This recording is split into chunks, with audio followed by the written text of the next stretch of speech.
उसमें ना मेरी गलती थी ना तुम्हारी। ऐसे में हम दोनों क्यों एक दूसरे को इसकी सजा दे रहे हैं? ऐसे बेरुखी से जिंदगी नहीं संवरती। जिंदगी तो वो है जो हम एक दूसरे के साथ बिताते हैं, वो हंसी खुशी के पल। प्लीज पायल, प्लीज फोन उठा लो।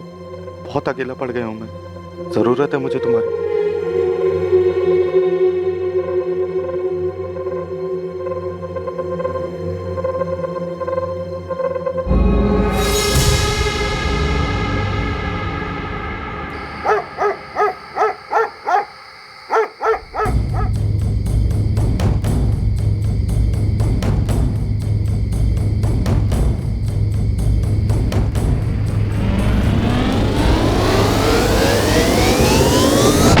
सुनील, राजुल, कृति कहाँ है?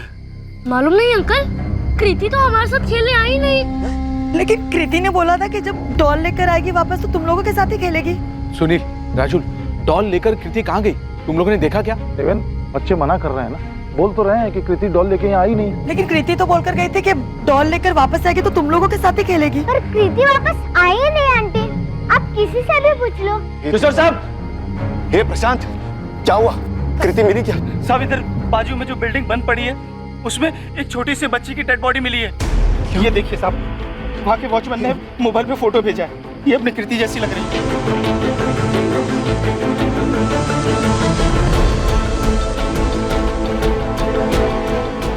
मैडम एक मिनट मैडम, भाई मेरी बेटी खो गई है। मेरी बच्ची है।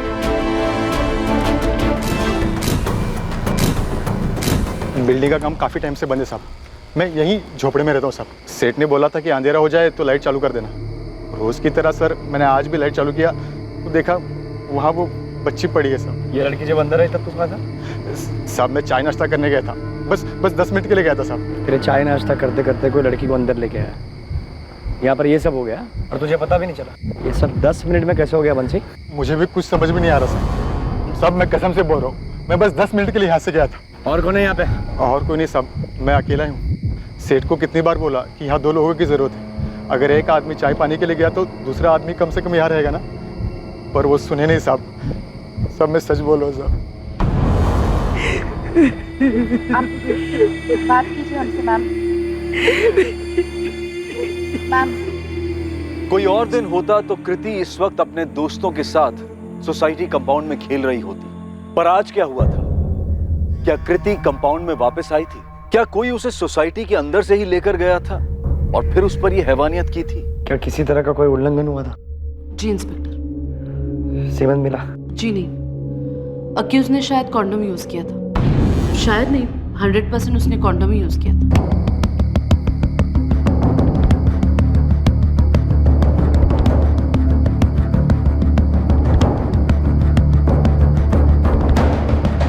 गेट के बाहर भी छान मारो, हो सकता है जाते वक्त बाहर फेंक गया।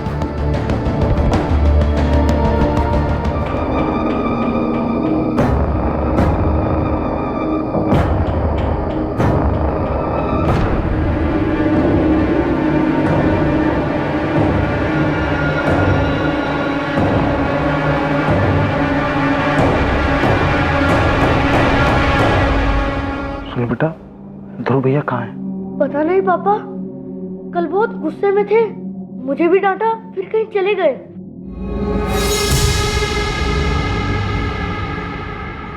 कृति,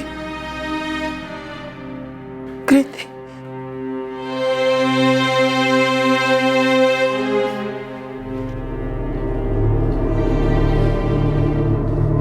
किशोर जी, क्या आप बता सकते कि क्या हुआ था? कृति अकेली कहाँ गई थी?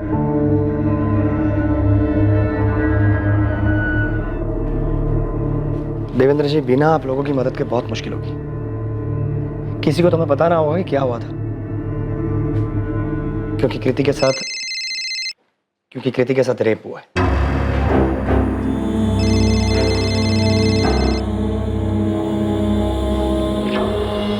लता, मैं बिजी हूँ, बाद में बात करता हूँ। आप फोन क्यों नहीं उठा रहे?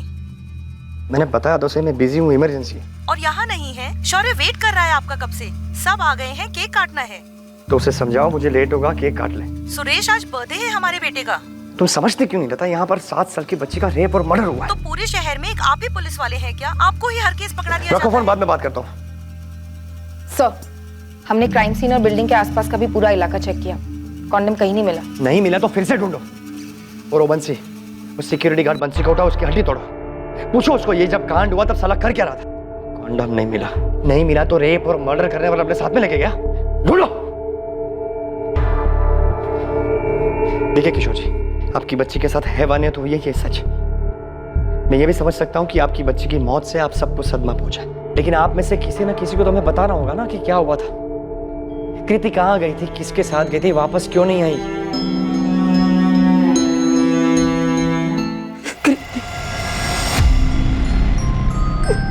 जिद मत कर कृति, पापा ने बोला है ना सैटरडे को मॉल ले जाएंगे, तब डॉल दिला देंगे। हाँ 3 सैटरडे से बोल रहे हैं वो, अब तो मेरी छुट्टियां भी खत्म हो गई। बिजी थे ना बेटा पापा, इस सैटरडे को पक्का ले जाएंगे। बस झूठ, फिर बिजी हो जाएंगे वो। मैं सोनिया जनरल स्टोर से ले लूं मम्मा, मुझे जैसी चाहिए उस दुकान में है वैसी डॉल। कृति सैटरडे का वेट कर लू ना बेटा, सैटरडे पापा मॉल ले जाएंगे। अब मुझे नहीं जाना उनके साथ, और मुझे मॉल वाली डॉल भी नहीं लेनी, मुझे आज ही चाहिए। यहाँ मिल रही है ना मम्मा, सिर्फ 35 रुपीज की ही है। कृति मेरे पास ना बिल्कुल टाइम नहीं अभी, मैं ना तेरे साथ नहीं चल सकती आज। आप मत आओ, मैं खुद चली जाऊंगी मम्मा। अच्छा सुन, कल स्कूल से लौटते वक्त ना तेरी डॉल दिला दूंगी। बस नहीं, मुझे आज ही चाहिए मम्मा, दुकान पास में ही तो है, मैं खुद ले लूंगी ना। दे दो ना मम्मा, प्लीज प्लीज दे दो ना मम्मा, प्लीज दे दो ना मम्मा। तू मानती नहीं है ना कभी। ये ले। अच्छा ये कितने हैं? 50 रुपीज। और शॉप वाले अंकल कितना वापस करेंगे? 50 - 35 15 रुपीज। करेक्ट। अब 15 रुपए और वो डॉल संभाल के लेकर आना, ठीक है? ठीक है मम्मा, मैं डॉल लेके सुनील और राजू के साथ कंपाउंड में खेलूंगी, उसके बाद ही आऊंगी। हाँ बेटा ठीक है, संभाल के जाना। और हाँ, सुनो, ठीक है, ज्यादा मम्मा। लेट मत करना। ठीक है मम्मा। ध्रुव, कुछ खाने के लिए है राजेश? बहुत भूख लगी है यार। आजा। क्या खाएगा? मैं खाने को लेके आता हूँ, कुछ देर ले।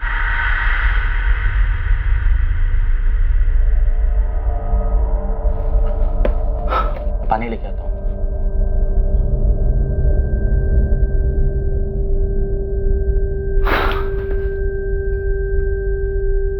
आज यहाँ रुक जाओ राजेश, चलेगा तुझे? ध्रुव, तूने फिर से झगड़ा किया घर वालों के साथ?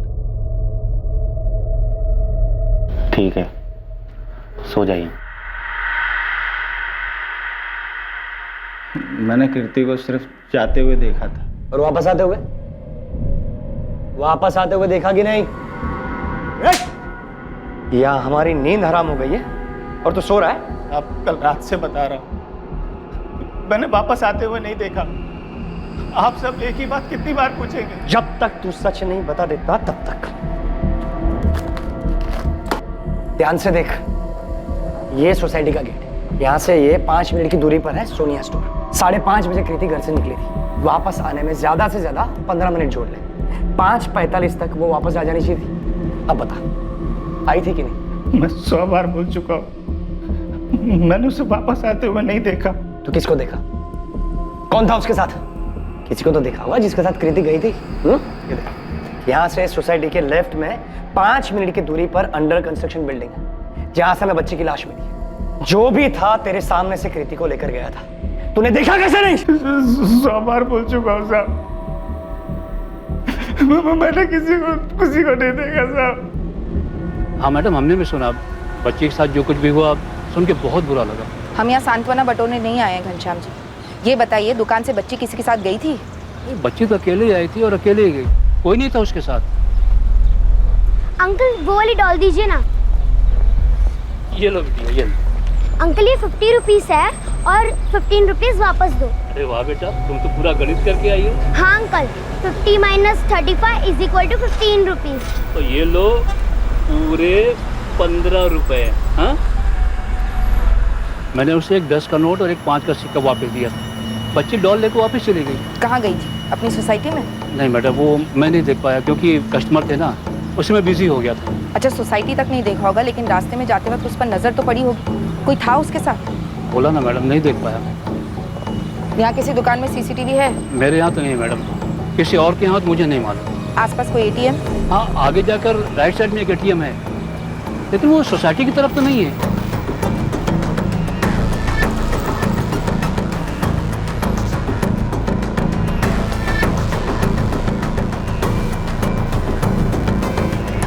नहीं देखा था साहब, कितनी बार बोलूं, सब मैं अकेले यहाँ पर ड्यूटी करता हूँ। मैं क्या क्या करूँ, क्या क्या देखूँ। एक बच्ची को तो देख नहीं पाया तू? जरा बता, वहां बैठ के कौन से तीर मारते रहता है तू? क्या क्या नहीं करवाते हैं वो लोग मुझसे। पंप चालू करना, सोसाइटी के बच्चों का झगड़ा छुड़वाना, और उस झगड़े की भी जवाबदारी मेरी होती थी। लोग मेरे से बोलते थे कि तू ड्यूटी पर था तो झगड़ा कैसे हो गया। साहब, ऐसे में अगर कोई लड़की बाहर चली जाती है और ये सब हो जाता है तो उसका भी जिम्मेदार मैं ही। और ऊपर से बीवी का अलग चिल्लाना। कहती पूरे दिन क्या करते रहते हो, घर का काम क्यों नहीं करते।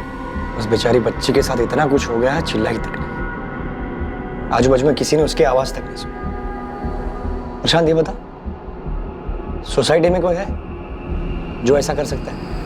नहीं मालूम साहब। कृति के पापा किशोर का किसी से कोई लफड़ा? किशोर साहब के झगड़े के बारे में किसी और से सुनने की क्या जरूरत है। सोसाइटी में कोई भी बता देगा कि सबसे ज्यादा कौन चिल्लाता है। ए पीटर, ये पानी क्या तेरे बाप का है क्या? किशोर साहब, फादर में मत जाओ, ठीक है? आवाज नीचे रख, और आखिरी बार बोल रहा हूँ तेरे को, इतना पानी बर्बाद नहीं कर सकता, समझे तू यहाँ पर बैठ के सोते रहता क्या रे प्रशांत? और तू डरता क्या उस पीटर से? वो एक एक गाड़ी पर 4-4 बाल्टी पानी डालता है, तू उसको बोलता क्यों नहीं कुछ? सब आप लोगों ने तो रखा हुआ है उसे गाड़ी धोने के लिए, अब मैं क्या बोलूं? तू किस चीज का बकार ले रहा है? हाँ, यहाँ पर काम करने वाला सब कुछ बर्बाद करके जाएगा, तू उसको बोलेगा नहीं कुछ? क्या है भाई, सोसाइटी को कचरा पट्टी समझ के रखा है क्या? ये पिज्जा का पैकेट यहाँ पर क्यों फेंका? सॉरी अंकल, गलती हो गई। अरे बार बार होता है तो गलती नहीं कहते उसको। तुम लोगों का रोज का नाटक है। तुम लोग बीपीओ वाले एक्सेंट झाड़ झाड़ के अपने आप को क्या लंदन अमेरिका वाले समझने लगे हो क्या? हाँ, यहाँ पर वो सब नहीं चलेगा। कल से अगर कचरा खुले में दिखा ना तो तुम लोग सोसाइटी में नहीं दिखोगे। कृति के साथ जो हुआ, क्या वो उसके पिता किशोर साटम के व्यवहार और बात बात पर लोगों पर गुस्सा करने का नतीजा था? क्या कोई ऐसा था जो इस क्राइम के जरिए किशोर को चोट पहुंचाना चाहता था? ध्रुव, ये ले रख, काम आएंगे तेरे। और सुन, से ड्रग्स मत लेना, छोड़ दे भाई ये सब, बर्बाद कर देगा। अच्छा खासा परिवार है तेरा, माना कि चिल्लाते होंगे और झगड़ा भी होता होगा, लेकिन माँ बाप है वो तेरे, शुक्र मना कि तेरे साथ हैं वो। कल शाम को हुए, अभी भी फोन पे है।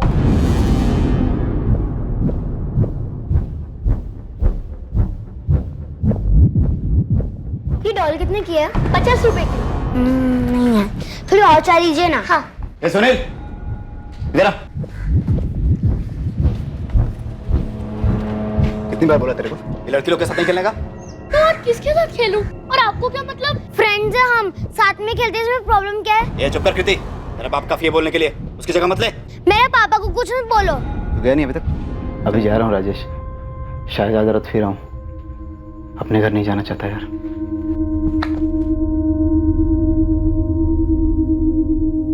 तुमने उसे अकेले जाने क्यों दिया पूजा?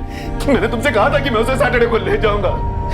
तुमने मारा है हमारी बच्ची को, तुम्हारी वजह से ये सब हुआ है उसके साथ।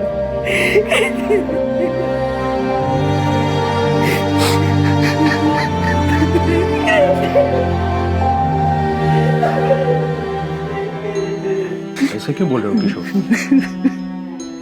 क्या तुम्हें दिख नहीं रहा है कि पूजा खुद कितने सदमे में है? उसे अकेले जाने क्यों दिया?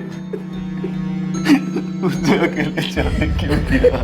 धीरज रखो किशोर, धीरज रखो।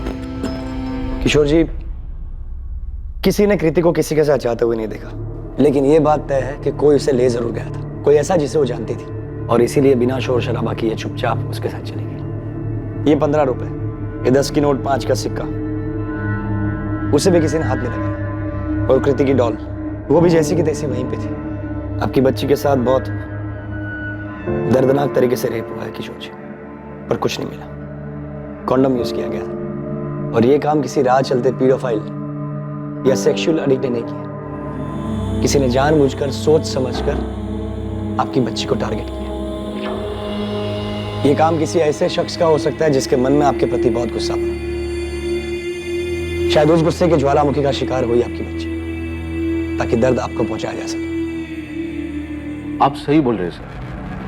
कोई अगर उसके मन की ना सुने तो किशोर लोगों से चिढ़ जाता था। सोसाइटी के कमेटी मीटिंग में भी वो शुरू हो जाता था। तब तो बहुत सारे लोग गुस्सा हो गए किशोर जी से। लगभग सभी, किराएदार हो या मकान मालिक, सोसाइटी के वर्कर्स भी उससे चिढ़े बैठे होंगे। बस उसके बर्ताव की वजह से। प्रीति दुकान से डॉल लेकर निकली तो थी, लेकिन सोसाइटी तक पहुंची नहीं। कोई रास्ते में उसे बहला फुसलाकर पास वाली खाली बिल्डिंग में ले गया और ये किया। देवेंद्र जी, जाने अनजाने में किशोर जी ने किसी को बहुत गहरी चोट पहुंचाई होगी। भूपेन चौरसिया हो सकता है सर, हमारा पहला सिक्योरिटी गार्ड। प्रशांत से पहले वो था यहाँ। अभी कहाँ वो? पता नहीं सर, लेकिन सोसाइटी की फाइल में उसके घर का एड्रेस मिल सकता है। और एक बात सर, छोटे बच्चों को लेकर थोड़ा विकृत टाइप का था ये भूपेन। जा घरी जा, जा जा जा, बाहर मत घूम, आईकडे जा। क्या कर रहा था बेसाले? हाँ, कुछ नहीं साहब, बच्चे चॉकलेट नहीं खोल पा रही थी तो उसे खोल के दे रहा। हमें लगा कि भूपेन की आदत थी बच्चों के साथ ऐसा करने की। जब प्रशांत ने मामला कमेटी के सामने रखा तो हमने उसे तुरंत भगा दिया। ये इससे पहले भी कोई बच्चों के साथ ऐसा बर्ताव किया उसने? किया ही होगा, लेकिन उस दिन तो पकड़ा गया ना। कहाँ मिलेगा ये भूपेन?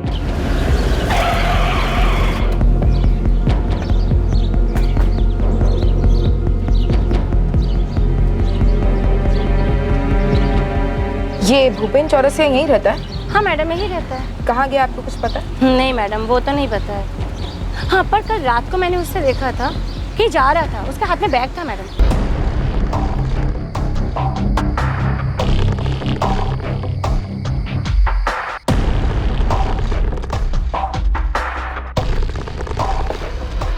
ये रे भूपेन चौरसिया की फाइल और ये उसकी फोटो। एक स्ट्रॉन्ग सस्पेक्ट है सर, रात को घर से भागा भी है। हम पता लगा रहे हैं कि वो कहाँ जा सकता है। सिर्फ पता मत लगाओ सुरेश, पकड़ो उसे जल्दी से जल्दी। उसके अलावा कोई है लिस्ट में? नहीं सर, अभी तक तो कोई नहीं, लेकिन इन्वेस्टिगेशन जारी है। जल्दी पेश करो उसे और फोटो भेजो उसकी अभी। मुझे 1 घंटे में प्रेस के सामने जाना है। पर सर अभी कुछ कंफर्म नहीं है, सिर्फ सस्पेक्ट है वो। तुम फोटो भेज दो सुरेश। मीडिया वालों का शोर नहीं सुनाई दे रहा तुम्हें? प्रेस के सामने कोई चेहरा तो रखना होगा ना, वरना उनके शोर से कितने कान खड़े हो जाएंगे तुम जानते हो। जी सर। सर, ये गार्ड भूपेन चौरसिया कल रात ही निकला है, ज्यादा दूर नहीं गया होगा। जौनपुर है इसका गांव। वहां जाने वाली कल रात की सारी ट्रेन्स में सर्च जारी है। सर। जल्दी पकड़ो इस भूपेन को। Yes sir.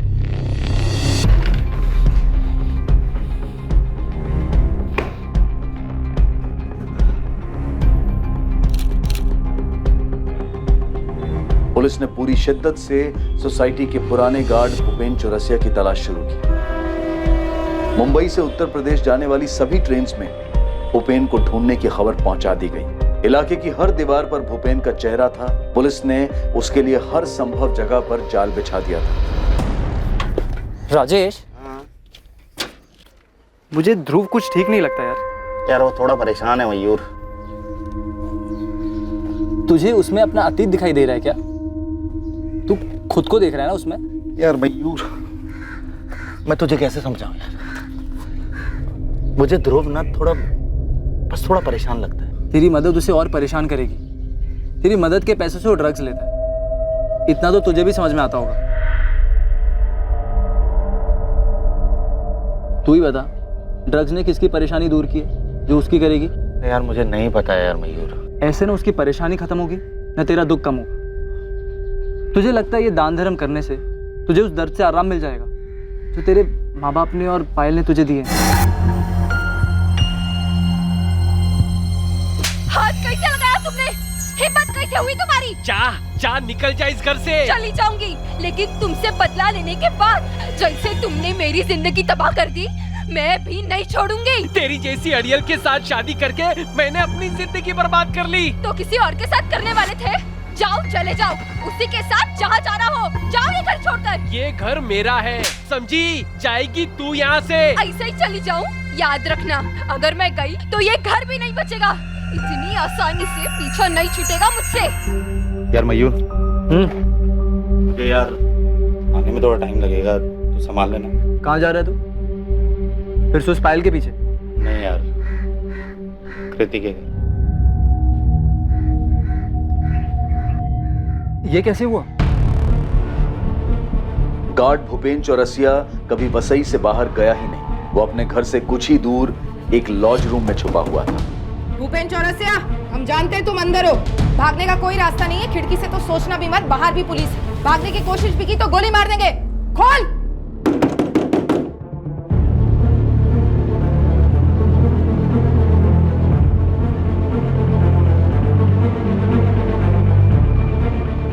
कृति नहीं रह पाए, किसी ने उसका रेप करके मार दिया उसको। मुझे क्यों बता रहे हो राजेश? मुझे नहीं सुनना कुछ भी। तुम समझते क्यों नहीं हो? हमारे बीच जो भी था वो सब खत्म हो चुका है। मुझे फिर से इन सब चीजों में नहीं पड़ना। मैं तुम्हें ब्लॉक कर रही हूँ। ये लीजिए गर्मा गर्म पॉपकॉर्न। मैं अपना टैक्स दो। भैया आप कोई भी गाड़ी ठीक कर सकते हो? हाँ, कोई भी गाड़ी, स्कूटर, मोटरसाइकिल, कोई सी भी मशीन ठीक कर सकता हूँ मैं। तो मेरी 2-3 डॉल्स ठीक कर दोगे? टूट गई है वो। बिल्कुल मैडम, आपकी सारी डॉल्स ठीक कर देंगे। तो फिर पक्का? पक्का। और अगर हम नई डॉल ले ले तो? वाह, दिला दो ना, मेरे पास एक सेट कम है, अभी एक नई वाली आई है। तो ठीक है, हम कल ही चलते हैं, मैं कल ही दिला देता हूँ। यस।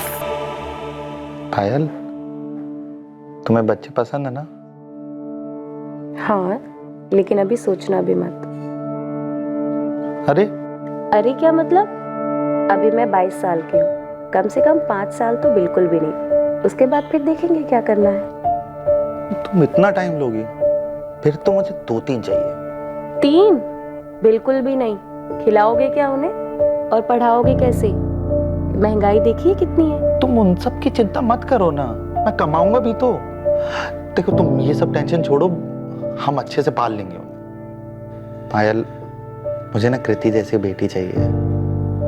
कितनी प्यारी है ना वो। किशोर भाई जैसे भी है, चिड़चिड़े, खड़ूस, मगर पूजा भाभी और वो एक दूसरे के साथ कितने खुश हैं।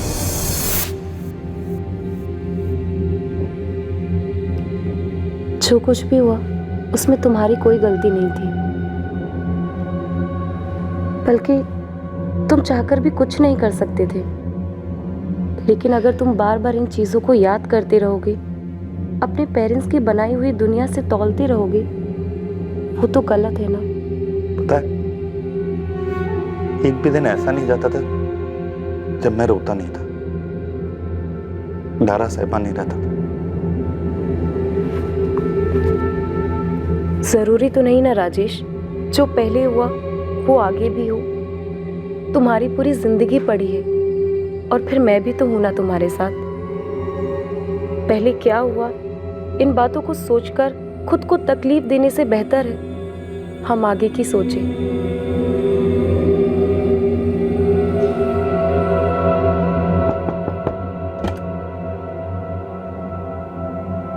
नमस्ते किशोर भाई।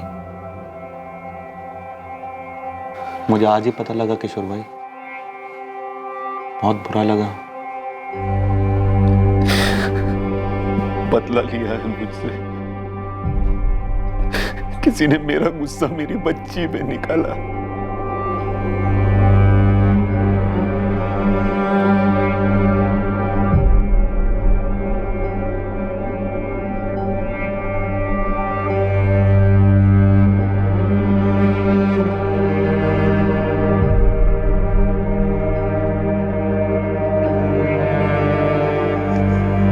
फोन क्यों कर रहा है राजेश? कैसी है तू? मैं ठीक हूँ, पर तुझे क्या चाहिए अब?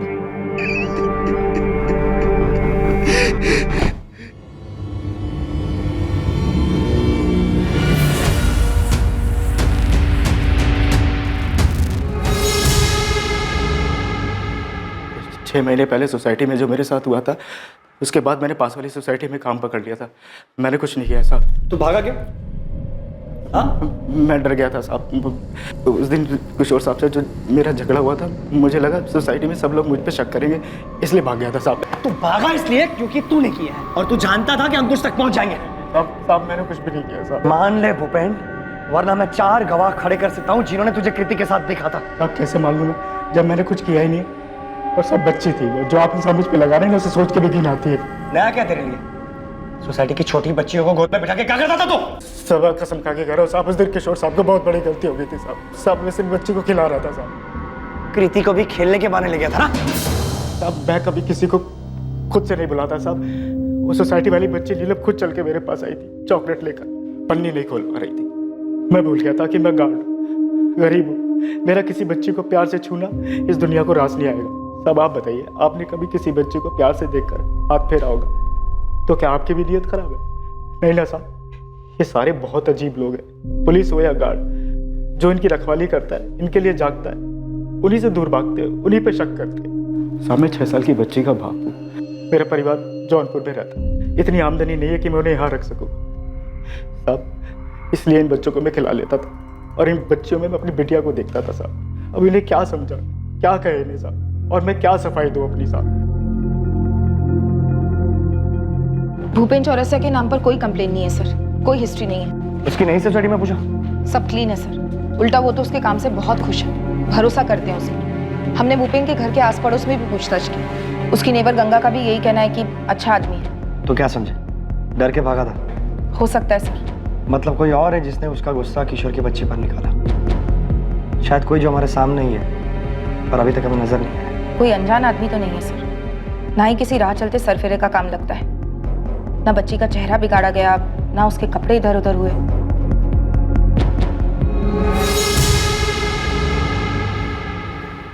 कहाँ गया था तू? कुछ पूछ रहा हूँ मैं। जिधर आपके झिक झिक ना सुनाई दे। क्या बोला तू? छोड़ दो उसे उसके हाल पर, मत बात करो, पलटकर जवाब देगा वो। हाँ, मत बात करो मुझसे, और कोई मुझ पे हाथ नहीं उठाएगा। अब बर्दाश्त नहीं करूंगा मैं। बच्चा नहीं हूं। नहीं तो क्या पलट के मारेगा मेरे को? बाप पे हाथ उठाएगा? किशोर, आज दुष्यंत का बेटा ध्रुव दिखा मुझे। उस दिन के बाद आज दिखा है। पूरे 3 दिन नहीं था वो सोसाइटी में।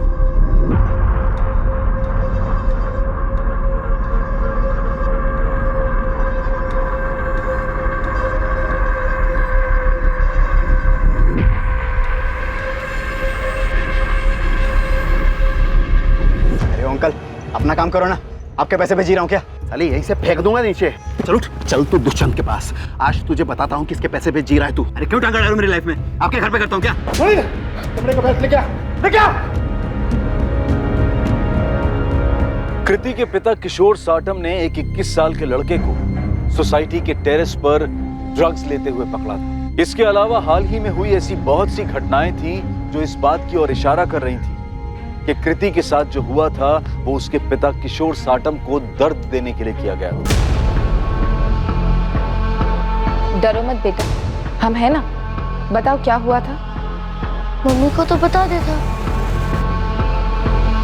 आपको पता था, फिर भी आपने सबसे छुपाया। शीला, क्या बताया था इसने? तुमने मुझे क्यों नहीं बताया? अरे कुछ नहीं, बच्चा है, कुछ भी बोलेगा। मम्मी को क्या बताया था सुनील? क्या किया था ध्रुव भैया ने बेटा? ध्रुव भैया ने गुस्से में आके मुझे मारा था, और कृति ने जब मना किया तो उससे बोले कि तुझे और तेरे बाप को भी मारूंगा। ध्रुव भैया मुझे और कृति को कभी एक साथ खेलने नहीं देते, बहुत चिढ़ते हैं उससे। ये बात आपको छिपानी नहीं चाहिए थी। किशोर बच्चा है ये, इसकी बात पे क्या जाना? और ध्रुव भी तो बच्चा ही है अभी। बच्चा नहीं है वो, 21 साल का है। सुनील ने बताया, फिर भी इस बात को आप लोगों ने छुपाया। गलत आदत लग गई थी उसे, पर अब वो सुधर गया है।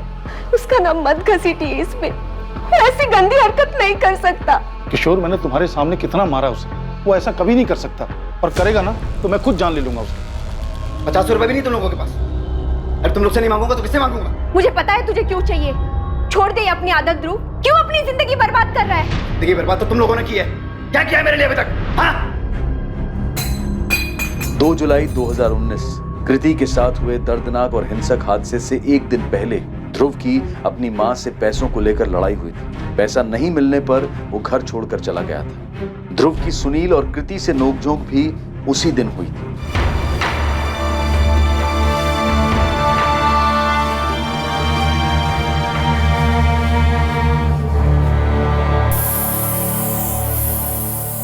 राजेश, ध्रुव को पुलिस ने पकड़ लिया है। मैंने कहा था ना वो ठीक नहीं है। वो कृति जिसकी फोटो दिखाई थी तूने, सब बोल रहे हैं कि ध्रुव ने किया था। गुस्सा निकाला था मैंने, तो क्या हुआ? अपने भाई को भी तो डांटा था। मुझे कृति पर रोज गुस्सा आता था। जब भी उसे अपने भाई के आसपास देखता, और नहीं भी देखता तो मुझे उसमें किशोर दिखाई देता। अब सुकून मिल गया तुझे अपना गुस्सा उस पर उतर कर? हाँ मिल गई। तूने ऐसा क्यों किया ध्रुव? वो सिर्फ साथ की थी, उसे तो भला बुरा भी समझ में नहीं आया होगा। क्यों ध्रुव, क्यों? सिर्फ उसके बाप पर गुस्सा था इसलिए? मुझे उस बच्ची से कोई मतलब नहीं था। मैं तो सिर्फ किशोर से बदला लेना चाहता था। मैं अपने भाई को उसकी बेटी के साथ नहीं देख सकता था। बेवजह पीछे पड़ गया था मेरे। मैं जो कर रहा था टेरिस के कोने में कर रहा था। उसे क्या मिला मेरे घर जाकर? ये सब करने के बाद तूने कॉन्डम कहां पे फेंका? कॉन्डम? कौन सा कॉन्डम? जिसका यूज करके तूने रेप किया था कृतिका। ये क्या बोल रहे हो आप? मैं ऐसा क्यों करूंगा? ए ध्रुव, सीधे सीधे पूछ रहा हूं, सीधे सीधे जवाब दे, वरना जानवरों की तरह बर्ताव करना मुझे आता है। बोल। मारोगे आप जैसे मेरा बाप मारता था तो मारो। अब कुछ नहीं होता मुझे। खुद तो क्लर्क बन गए, मेरे लिए इंजीनियर का सपना देख रहे। खुद तो पढ़े नहीं और मुझे मार मार कर दिन रात पढ़ाना चाहते हैं। बहुत मार खाई है। आपको लगता है मार खाने से मैं मान जाऊंगा? तो मारो मुझे। कॉन्डम कहां फेंका तू? मेरा दिमाग खराब है आपका। मैंने नहीं किया उसके साथ। तूने बताया ना किशोर से बदला लेना चाहता था तू। हाँ लेना था बदला। सबकी जिंदगी में जहर घोल रखा था उसने। खुद को प्रिंसिपल समझता है, लेकिन उसके लिए कृति के साथ मैंने कुछ नहीं किया। वैसे भी वो जानती थी कि मैं चिढ़ता हूं उससे, तो चुपचाप वैसे ही आ जाती मेरे साथ। हाँ मैं चिढ़ता था उससे, किशोर का गुस्सा निकालने के लिए। सबकी लाइफ खराब कर रखी है उसने। बेचारा राजेश शांति से रह रहा था, मुश्किल से लाइफ बन रही थी उसकी। उसने सब बर्बाद कर दिया। कौन राजेश? क्या फर्क पड़ता है? और कितने नाम गिनाऊं आपको? बेचारा पायल के साथ रह रहा था। क्या फर्क पड़ रहा था किसी को? क्या जरूरत थी उसकी लाइफ में झांकने की? और वो पीटर कितना पानी वेस्ट करता है, क्या फर्क पड़ता है किशोर?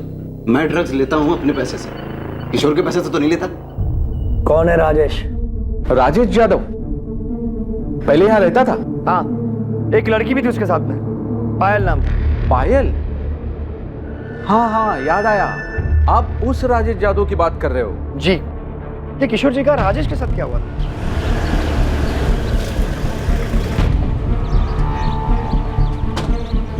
राजेश यादव। जी मैडम। चलो, तुमसे कुछ पूछना है।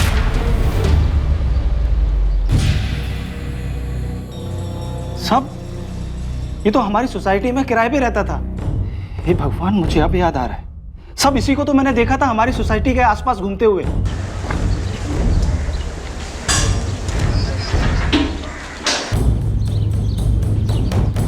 दो तीन बार दिखा था गेट के बाहर, पता नहीं क्या कर रहा था।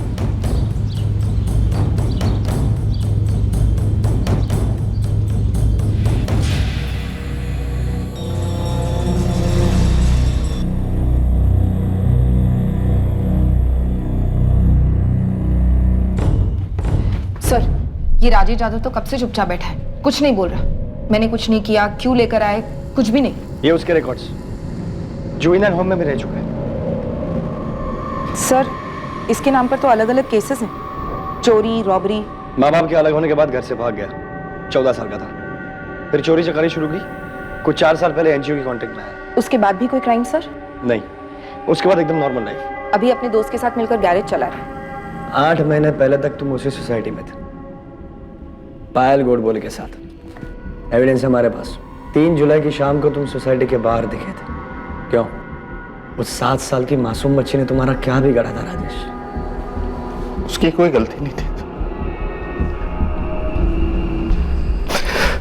वो तो बेकसूर थी।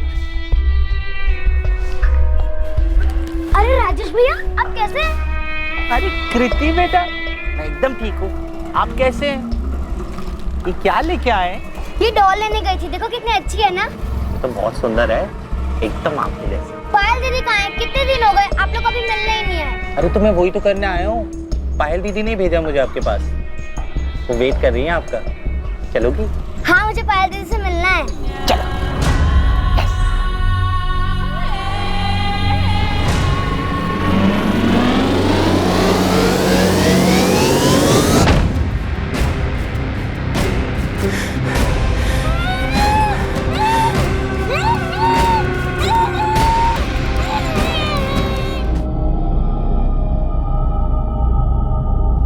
ये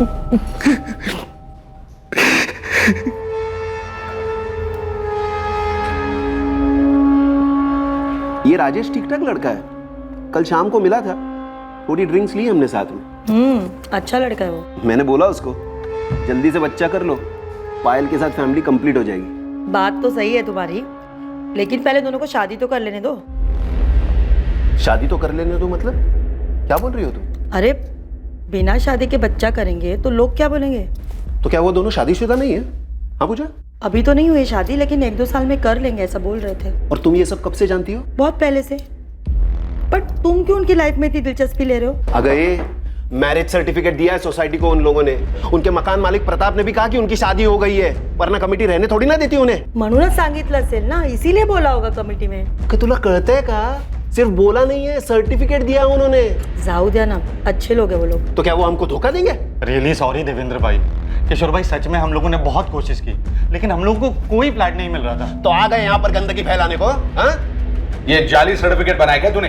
लेकिन हम लोग 1-2 साल में शादी कर लेंगे। प्रताप शिंदे बोल रहे हैं उनको भी नहीं पता ये सब। वो उनको भी नहीं बताया था हमने। क्या?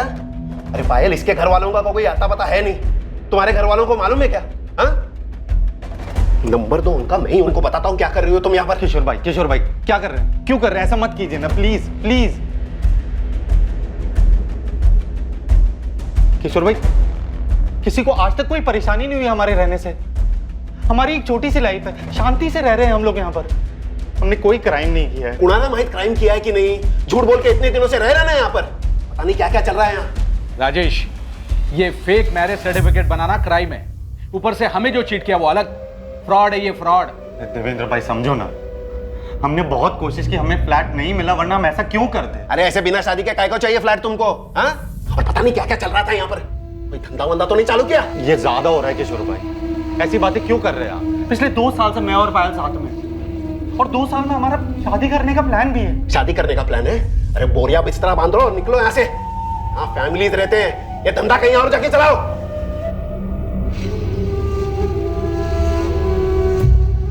उस दिन पायल के बारे में जो कहा गया वो ठीक नहीं था। उस इंसिडेंट ने पायल को तोड़ दी। गलती कोई भी करेगा, लेकिन अंजाम हमेशा मैंने भुगता है। सोसाइटी के उस इंसिडेंट के बाद पायल ने मुझे छोड़ दिया। इसमें मेरी क्या गलती थी? मेरे माँ बाप ने अपनी नई लाइफ शुरू कर दी, पीछे अपने बच्चे को भूल गए। उनके जाने के बाद बस एक पायल ही थी जिसने मुझे संभाला हुआ था। मैं एक इज्जत की जिंदगी जीना चाहता था सर, लेकिन किशोर सतम ने उसने सब बर्बाद कर दी। प्रीति बच्ची थी सर, मैं उसके साथ ये सब नहीं करना चाहता था, लेकिन मैं उस किशोर सतम को सबक सिखाना चाहता था, एक ऐसा सबक जिसे वो कभी ना भूल पाए, जैसे मैं कभी नहीं भूलूंगा। और ऐसा करने से क्या मिल गया तुझे? तेरे माँ बाप मिले, पायल वापस आई, कुछ तो सोचना चाहिए था। उस बच्चे ने तुम्हारा क्या बिगाड़ा था?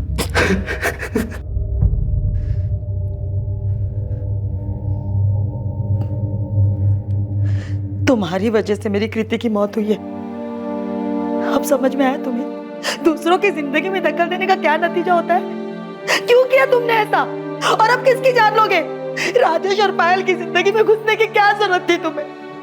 उन लोगों की जिंदगी के साथ तुमने मेरी जिंदगी भी बर्बाद कर दी किशोर। मेरी बच्ची चली गई। किशोर, तुमने मारा मेरी कृति को। हाँ, तुमने मारा मेरी कृति को। मेरी कृति तुम्हारी वजह से चली गई।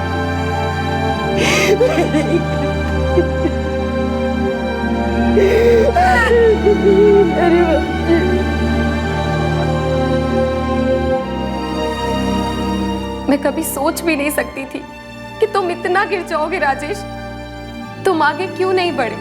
तुम्हारे पेरेंट्स के साथ तुम्हारी जिंदगी, मेरे साथ तुम्हारी जिंदगी खत्म थी। तुम कुछ भूल कर भी आगे नहीं बढ़ सके, हमेशा वहीं अटके रहे। क्यों? क्योंकि तुम इन्हीं दुखों और मुसीबतों को अपना घर बना चुके हो। कभी इनसे बाहर निकलना ही नहीं चाहा तुमने। और ये जो तुमने कृति के साथ किया है ना, अब जियो तुम जिंदगी भर उसी में। क्या गलती थी उसकी? यहाँ वो बेचारी बच्ची थी, तुम्हें बहुत मानती थी वो। ये क्या कर दिया तुमने राजेश, ये क्या कर दिया?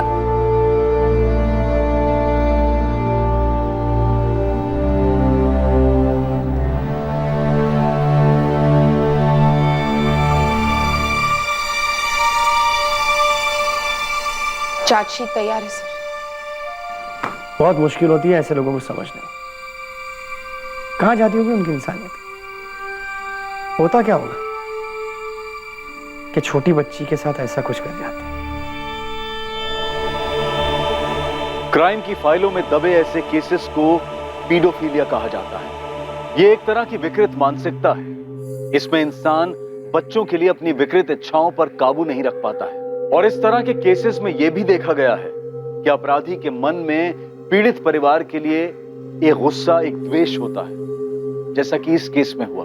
बदकिस्मती से यह द्वेष परिवार के बच्चों पर उतरता है, क्योंकि अपराधी के लिए वो सबसे आसान और कमजोर शिकार होते हैं। इस तरह के केसेस में अक्सर अपराधी पीड़ित का परिचित होता है और वो कई बार पूरे केस के दौरान उनके आसपास ही बना रहता है। ये समझ पाना लगभग असंभव है कि किसके मन में क्या पनप रहा है और कौन बच्चों से बदला ले सकता है। वहीं इस बात का भी ध्यान रखा जाना चाहिए कि किसी दूसरे की जिंदगी में दखल देने से, सामाजिक तौर पर कुछ बोलने से या उनके बारे में किसी तरह की राय रखने से उस इंसान को दुख पहुंचता है, तो ये उस इंसान को बदला लेने के लिए उत्तेजित कर सकता है। ऐसे तथ्यों से सतर्क रहना बहुत जरूरी है। आज के दौर में चाहे वो सोशल मीडिया पर हो या फिर व्यवहारिक जीवन में, अति संवेदनशीलता साफ झलकती है जो किसी अंजाम की परवाह नहीं करती। हमारा कर्तव्य है कि हम अपने बच्चों को अच्छी जिंदगी दें और अच्छा और सुरक्षित भविष्य दें। और आलोचनात्मक होने से पहले सोचिए और सतर्क रहिए।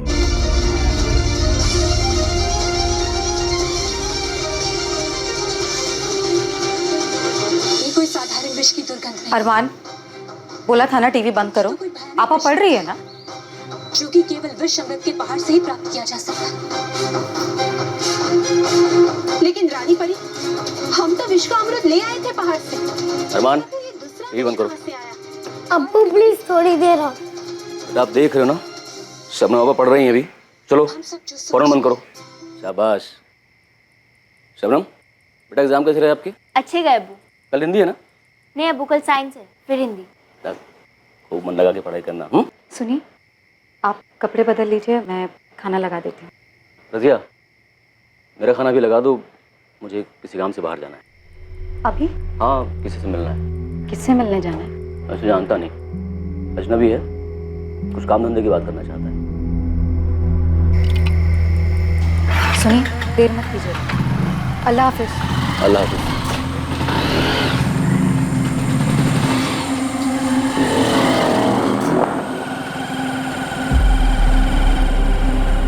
किसी को पता नहीं था कि यह आखिरी बार था जो अफजल अपने घर से निकल रहा था।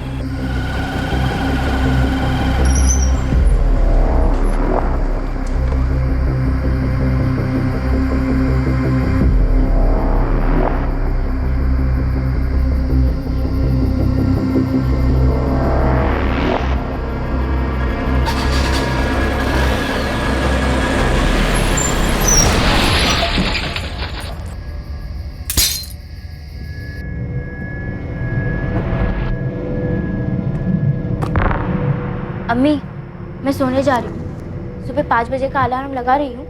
अगर मेरी आँख ना खुले ना तो आप उठा देना।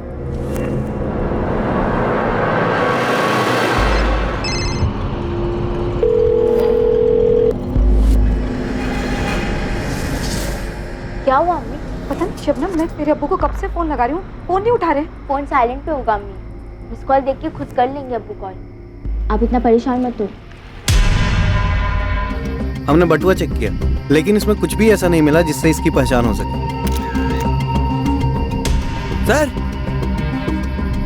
हो सकता है फोन इसी आदमी का है। जी। फोन लॉक्ड है। अगर कॉलर ने फिर से फोन किया तो पता चलेगा ये आदमी कौन है।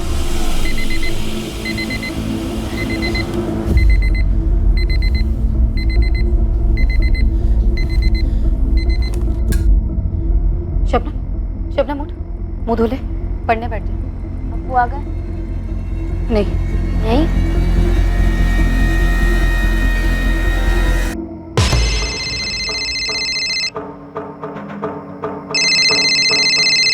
साहब कोई रजिया है।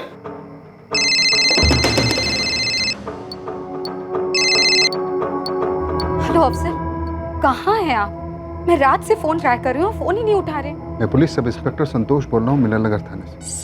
पुलिस? ये अफसल कहाँ है? आपके पति का एक्सीडेंट हो गया, बस आप हॉस्पिटल आ जाएं जल्दी। क्या?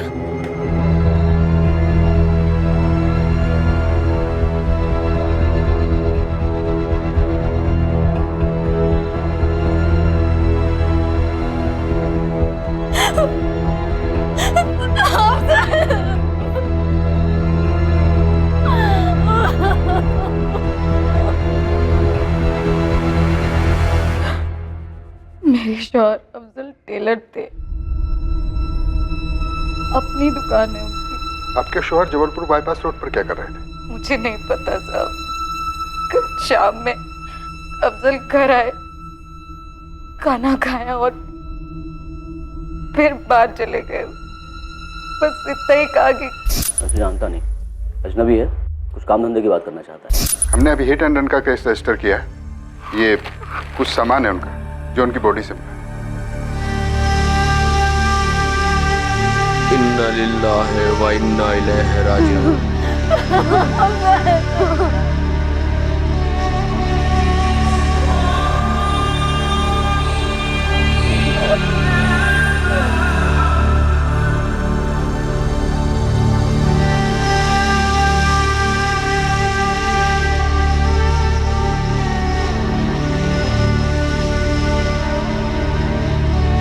भाभी, अल्लाह हिम्मत दे।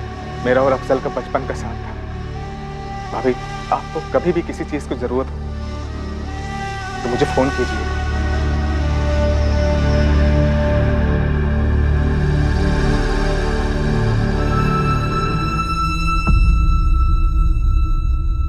किसके दिल में क्या है, कौन अपने दिल में आपके लिए बैर रखे हुए है, ये कोई नहीं कह सकता। एक रात में एक परिवार उजड़ गया। एक रोड एक्सीडेंट में अफजल शेख की ऑन द स्पॉट मौत हो गई, लेकिन उसकी बीवी रजिया शेख को यह शक था कि उसे मारा गया है। क्या यह सिर्फ एक वहम, सिर्फ एक रोड एक्सीडेंट था या फिर एक मर्डर? साहब, मुझे लगता है कि अफजल उस रात जिस अजनबी आदमी से मिलने गए थे, उसने जानबूझकर उन्हें कुचल दिया। लेकिन अभी तो एक्सीडेंट ही लग रहा है। पोस्टमार्टम में कुछ आया नहीं। जहाँ एक्सीडेंट हुआ वहाँ CCTV नहीं था, पर किसी ने कुछ देखा नहीं, कुछ बताया नहीं। आपका कहना है वो अजनबी था, पहली बार मिलना। आपके पति के कॉल रिकॉर्ड्स में भी कुछ नहीं मिला, तो भला अजनबी ऐसा क्यों करेगा? साहब, ये आप पता लगाइए। मेरे पति की किसी से कोई दुश्मनी नहीं थी। दुश्मनी नहीं थी तो कोई मर्डर क्यों करेगा? जरा सोचिए इस बारे में। कत्ल ना से एक्सीडेंट तो है, और मैं चाहती हूँ कि ये जिस किसी ने भी किया उसे कड़ी से कड़ी सजा मिले।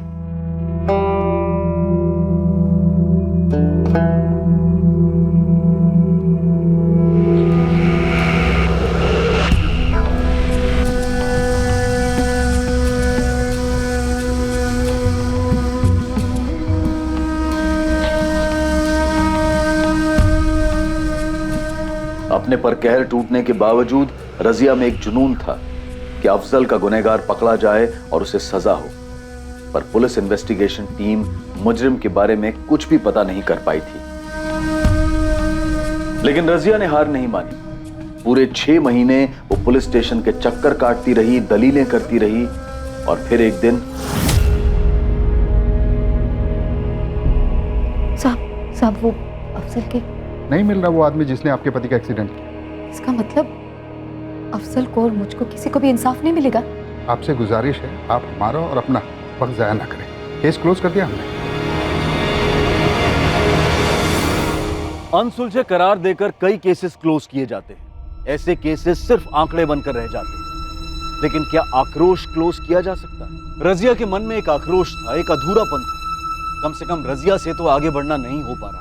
और फिर अफजल को खोने के पूरे 3 साल के बाद एक ऐसा वाकया हुआ जिससे इस क्लोज्ड केस की तकदीर फिर से खुल गई। सचिन सचिन होगा, लेकिन अपना विराट किसी अलग मिट्टी का बना हुआ है भाई। 2016 में किया था कांड। कहाँ किया था? यहीं अपना जबलपुर बाईपास। उड़ा दिया था गाड़ी। तूने सच में किसी को उड़ाकर मार डाला? क्या कर रहा है भाई, धीरे बोल। लेकिन तू ऐसे कैसे किसी अजनबी को? हाँ, प्रवचन मत दे। उन्होंने सुपारी ली थी। 1 लाख रुपए की बात हुई थी, साले ने 20,000 दिया, 80,000 अभी भी बाकी है उसके पास। तू अपना मुंह मत खोल देना किसी के सामने साले, समझा? नहीं यार, मुझे क्या करना?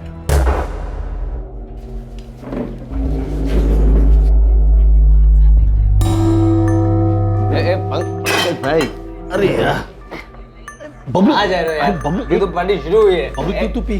पंकज भाई,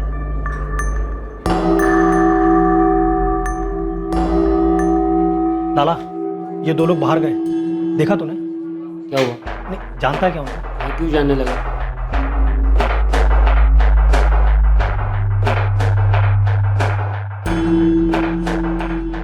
ये इन्फॉर्मेशन कितनी सही है? खबरी के कान कभी धोखा नहीं देते साहब। वो बंदा पक्का सुपारी की ही बात कर रहा था। तूने आगे कुछ की? उस बंदे को ढूंढने की कोशिश की? किया ना साहब, पूरा हफ्ता रोज चील की तरह ठेके पे नजर रखी मैंने, लेकिन वो दोनों बंदे फिर आए ही नहीं।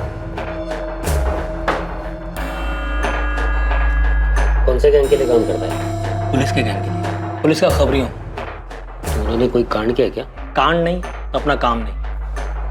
मेरा काम करें लाला, मेरा नंबर ले, और दोनों यदि यहाँ दोबारा दिखे ना तो उनकी फोटो खींच, उनका डिटेल निकाल और मुझे बता। लाला ने अभी तक कोई फोन नहीं किया? नहीं किया सर। उसका आर्टिस्ट के साथ बैठकर स्केच बनवा सकता है, जिसे तूने देखा? जो बंदा डींग हाँक रहा था उसका चेहरा तो नहीं देख पाया, लेकिन हाँ ये दोबारा टकरा जाए ना, दिमाग की घंटी जरूर बजेगी। जगह कौन सी बताई जहाँ उसने किसी को कुचला था? जबलपुर बाईपास के पास 2016 में। हम तब के केसेस खंगालेंगे, लेकिन पंकज, तूने जिनकी बातें सुनी उन्हें ढूंढना जारी रख। जी साहब। मिश्रा, कातिल आज़ाद घूम रहा है, मतलब केस अनसुलझा रहा होगा और क्लोजर रिपोर्ट फाइल हुई होगी। एक काम करो, तुम और आसमा 2016 में जबलपुर बाईपास पर जितने भी एक्सीडेंट केसेस हुए सबकी फाइल मंगवाओ।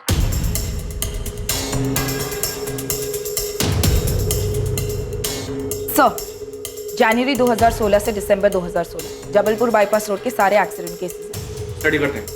खबरी द्वारा दी गई इस टिप ने एक खोज की शुरुआत की, उस अनसुलझे एक्सीडेंट केस फाइल की खोज जिसकी क्लोजर रिपोर्ट 3 साल पहले ही फाइल हो चुकी थी।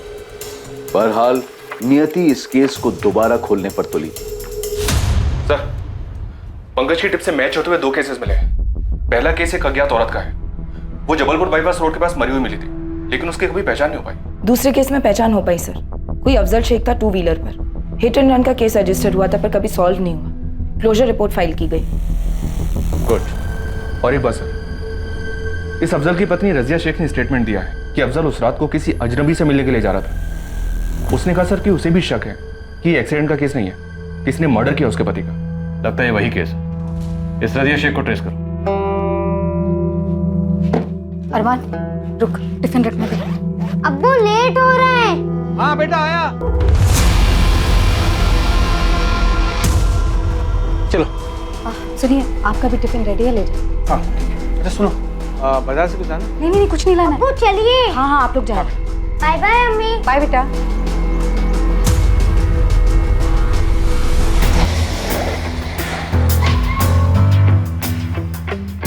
रजिया शेख अगर यही है ना? जी हाँ। तुम कौन हो? आप कौन है? सर, मैं रजिया का शौहर सदाब खान। क्या बात है? तो अफजल शेख? जी, अफजल मेरे पहले शौहर थे। 3 साल पहले एक्सीडेंट में उनकी मौत हो गई। कुछ पता चला किसने किया था? आप बच्चे को स्कूल छोड़ने जा रहे हैं? आप बताएंगे भी कि क्या पता चला? दरअसल एक टिप मिली हमें। अफजल का एक्सीडेंट नहीं था, शायद उसका मर्डर था। मुझे पता था, मुझे पता था, मैं कहती रही। मार डाला है किसी ने अफजल को। उस रात हर रोज की तरह दुकान से घर लौटे, खाना खाया और निकल गए। वैसे जानता नहीं, अजनबी है, कुछ काम धंधे की बात करना चाहता है। किसी पर शक? उस अजनबी पर जिससे अफजल उस रात मिलने गए थे।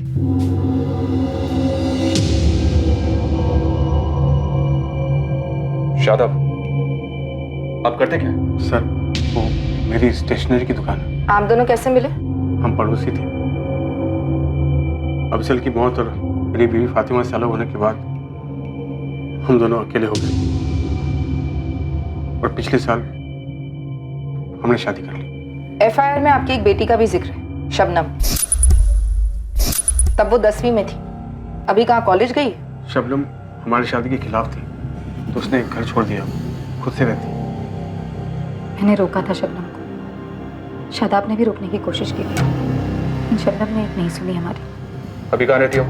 जी यहीं जबलपुर में, एक प्राइवेट ऑफिस में अकाउंट असिस्टेंट के तौर पे काम करती। शबनम का घर का एड्रेस, ऑफिस एड्रेस, उसका मोबाइल नंबर लिख लीजिए।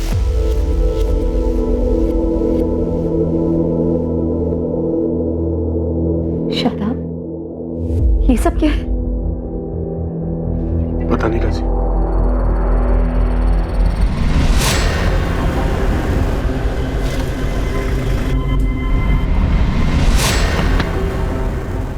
जी, शबनम शेख, अफजल शेख की बेटी। मुझे वो शादाब पसंद नहीं। क्यों? कुछ किया उसने तुम्हारे साथ? नहीं, ऐसा कुछ नहीं। हम तुम्हारे अब्बू का एक्सीडेंट केस फिर से ओपन कर रहे हैं। हमें शक है कि उनका एक्सीडेंट नहीं हुआ था, कत्ल हुआ था। कत्ल? हाँ शबनम, लेकिन इस वक्त हमें यह भी शक हो रहा है कि तुम कुछ जानती हो जो हमें बता नहीं रही, कुछ तो छुपा रही। मुझे कुछ नहीं पता, मैं कुछ छुपा नहीं रही हूँ, मुझे बस सुनकर शौक हो गया। लेकिन हमारे बताने के पहले से तुम हमें शॉक्ड लग रही थी। शबनम प्लीज, तुम हेल्प कर सकती हो हमारी? क्या तुम नहीं चाहोगी तुम्हारे अब्बू का कातिल पकड़ा जाए? बताओगी नहीं तुम्हें किस पर शक है? मुझे कैसे किसी पर शक हो सकता है? सच में मैम, मुझे कुछ नहीं पता। 3 साल में काफी डेवलपमेंट हुई है शेख परिवार में। जी सर। लड़की जरूर कुछ छुपा रही है सर। और ये शादाब भी बॉडी लैंग्वेज से काफी नर्वस लग रहा था। रजिया भी सर, काफी कोशिश करी थी नॉर्मल रहने की, लेकिन साफ दिख रहा था अंदर कुछ चल रहा है। इस मर्डर का तगड़ा मोटिव दिख रहा है।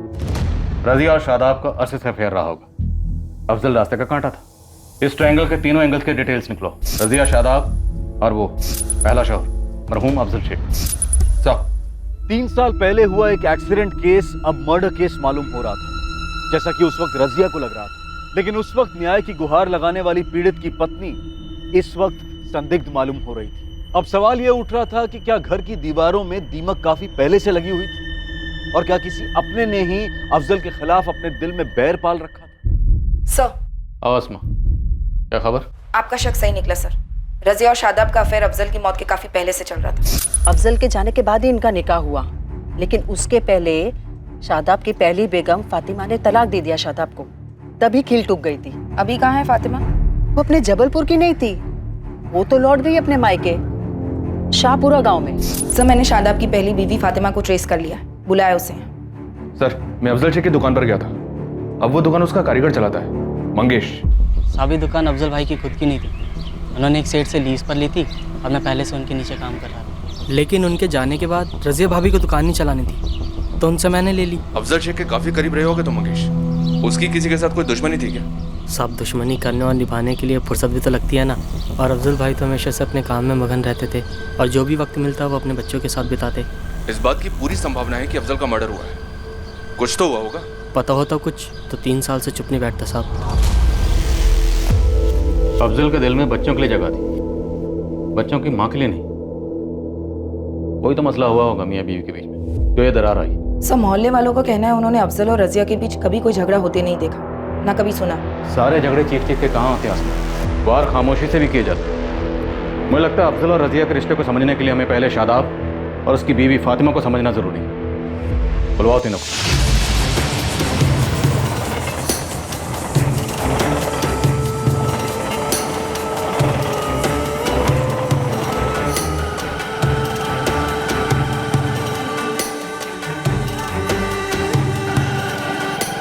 शादाब और मेरी शादी हमारे घर वालों ने तय की थी, अरेंज्ड कहते हैं जिसे। पहले 2 साल जब तक हम बच्चे के लिए कोशिश कर रहे थे, शादाब मुझसे बहुत प्यार करता था, लेकिन जैसे जैसे डॉक्टर जवाब देते गए शादाब बदल गया, या यूं कहिए कि उसने अपना असली चेहरा दिखाना शुरू कर दिया।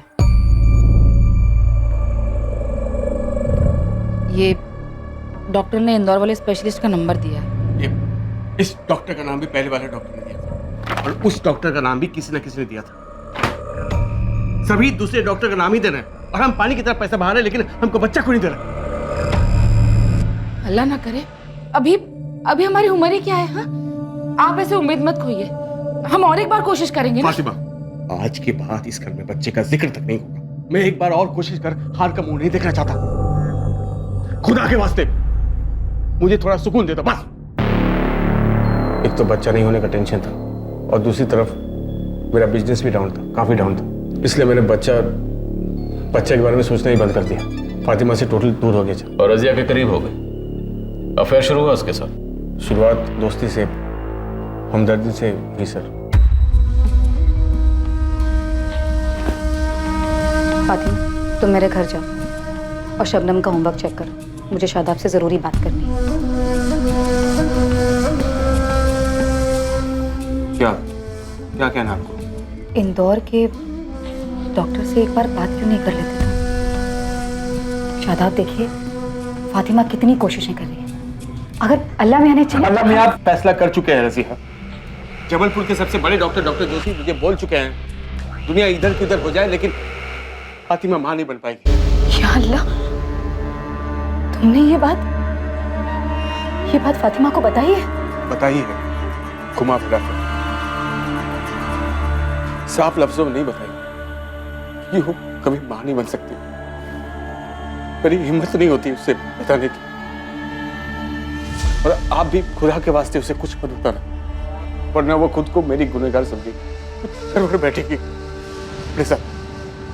मैं जानबूझकर उसे तीखी बात करता हूँ ताकि वो मुझसे कुछ उम्मीद न रखे, क्योंकि अब कोई दवा फातिमा को मां बना नहीं सकती। और मैं कभी बाप नहीं बन पाऊंगा। ये दर्द मुझे रात दिन खाता है, किससे कहूं मैं? क्या करूं मैं? रोहित, चुप हो जाइए।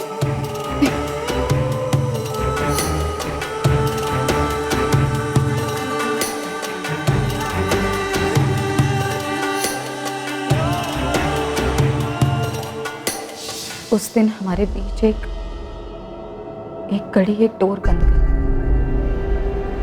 दोस्ती और हमदर्दी के परे। उसके बाद क्या हुआ?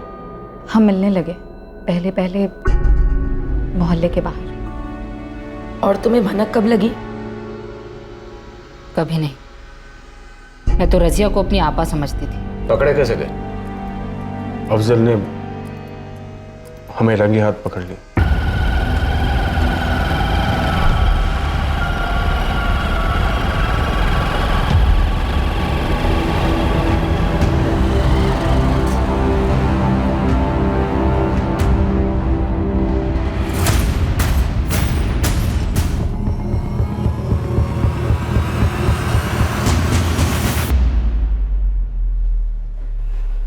अफसर, आप आज जल्दी आ गए? देर हो गई, लेकिन तुम कहां से कहां पहुंच गई रज़िया? अफसर, आप क्या बोल रहे हैं? मेरी कुछ समझ में नहीं आ रही। शादाब को फोन मिलाओ और बुलाओ उसे। शादाब को? लेकिन क्यों? क्यों? रज़िया, ये सवाल अपने आप से पूछो, क्यों? शादाब को फोन कर और बुलाओ उसे यहां।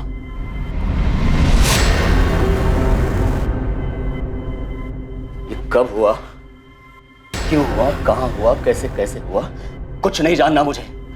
बस तुम दोनों कान खोलकर सुन लो, आज के बाद सब नहीं। ये कहानी अभी इसी वक्त खत्म हो जानी चाहिए। अंदर बच्चे हैं मेरे, बड़े हो रहे हैं। अगर उन्हें कुछ पता चल गया या किसी ने कुछ बता दिया ना, तो कसम खुदा की ठीक नहीं होगा। तुम दोनों ने अपना रिश्ता तो तोड़ा नहीं और अफजल को मार दिया। साहब, शादाब पर मुझे पता था आप यही सोचेंगे। साहब, आप यकीन करें या ना करें, मैं अफजल को कभी धोखा नहीं देना चाहती थी। ये डायलॉग हफ्ते में कम से कम 2 बार तो हम सुनते हैं रज़िया। कत्ल का प्लान कैसे बनाया वो बताओ। साहब कोई प्लान नहीं बना। अफजल ने मुझे घर में बंद करके रखा था। एक तरीके से ये मेरे लिए अच्छा ही था। मैंने शादाब से पूरी तरह बातचीत बंद कर दी। शादाब ने भी कोई कोशिश नहीं की। अफजल के हमें पकड़ लेने के बाद मैंने और शादाब ने एक दूसरे की तरफ मुड़कर भी नहीं देखा। एक बार अफजल तुम्हारी नजरों के सामने से इस दुनिया से दूर क्या हुआ? तुम और रजिया फिर से पास आ गए, एक हो गए। हम एक जरूर हुए सर, पर अफजल को मारकर नहीं। मैं भला अफजल जैसे अच्छे इंसान का कत्ल क्यों करता? वो बहुत ही अच्छा इंसान था सर। और आप ही बताइए, कौन आदमी अपनी बीवी और पड़ोसी की ऐसी हरकत बर्दाश्त करता? उसने न सिर्फ खुद की और अपने घर की इज्जत का सोचा, बल्कि उसने मेरे खानदान की इज्जत का भी सोचा। इसलिए सर मेरे दिल में उसके लिए बड़ी इज्जत है। अफजल के इंतकाल को एक हफ्ता भी नहीं हुआ कि रजिया और शादाब का अफेयर फिर से शुरू हो गया, और इस बार मैंने दोनों को रंगे हाथों पकड़ा। उसी दिन मैं अपने मायके चली गई और हम दोनों का तलाक हो गया। तुम्हें लगता है कि शादाब ने अफजल को मरवाया? नहीं, मुझे नहीं लगता शादाब इतना गिर सकता, लेकिन वो कहते हैं ना, प्यार में इंसान अंधा हो जाता है। क्या पता इंसानियत भी अंधी हो जाती होगी। अफजल, शादाब और रजिया के बारे में पुलिस ने हर मुमकिन हर छोटी से छोटी जानकारी हासिल की, पर कहीं भी वो कड़ी नहीं मिल पा रही थी जो शादाब और रजिया को अफजल के कत्ल से जोड़े। एक खबरी की टिप से एक अनसुलझे एक्सीडेंट केस को फिर से खोला गया, लेकिन पुलिस के हाथ कुछ नहीं लग रहा था। क्या यह अनसुलझा केस अनसुलझा ही रहने वाला था, या फिर पुलिस के हाथ कोई ऐसा सुराग लगने वाला था जो इस केस को नई दिशा देता?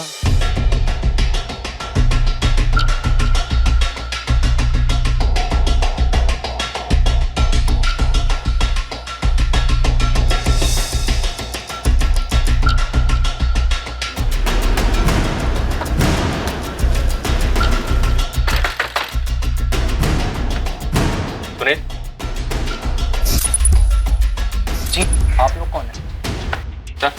अरे आप लोग कौन है और मुझे लेकर कहाँ जा रहे हैं? Police station. पर सर मैंने किया क्या है? चलो अंदर। साहब एक बार तो बताइए कि मैटर क्या है? मैटर मर्डर का जो 3 साल पहले हुआ, जबलपुर बाईपास रोड पर गाड़ी से कुचलकर मार डाला, और मारा तुम्हारे दोस्त ने, जो 1 महीना पहले मस्तानी बार में डींगे हाँक रहा। नाम बोल उसका, बोल। खामोश रहेगा तो खाल उधड़ेगी। शुरू हो जा, बोल। बोलता हूँ सर। बोल बोल, नाम बोल उसका। धर्मेंद्र नाम है उसका, खुद की टैक्सी है, यहीं बहादुर नगर में रहता है सर। बहादुर नगर? सर बहादुर नगर में तो शादाब की स्टेशनरी की दुकान है। धर्मेंद्र को अफजल की सुपारी किसने दी? माँ कसम खा के कह रहा हूँ, मुझे कुछ नहीं मालूम। धर्मेंद्र ने मुझे आगे कुछ नहीं बताया था। धर्मेंद्र इस वक्त कहाँ होगा? घर पर होगा साहब। फोन में ला से और बोल अभी के अभी तो उसको मिलने उसके घर पर आ रहा है।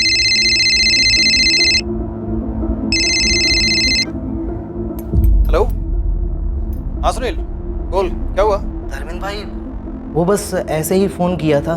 कहाँ हो आप? घर पर ही हूँ, क्या हुआ बोलना। नहीं वो बस मैं सोच रहा था आपसे आकर मिल लूं। हेलो धर्मेंद्र भाई। हाँ सुन रहा हूँ, आजा, मैं घर पर ही हूँ। क्या हुआ अजय, आप अचानक इतने परेशान लग रहे हैं?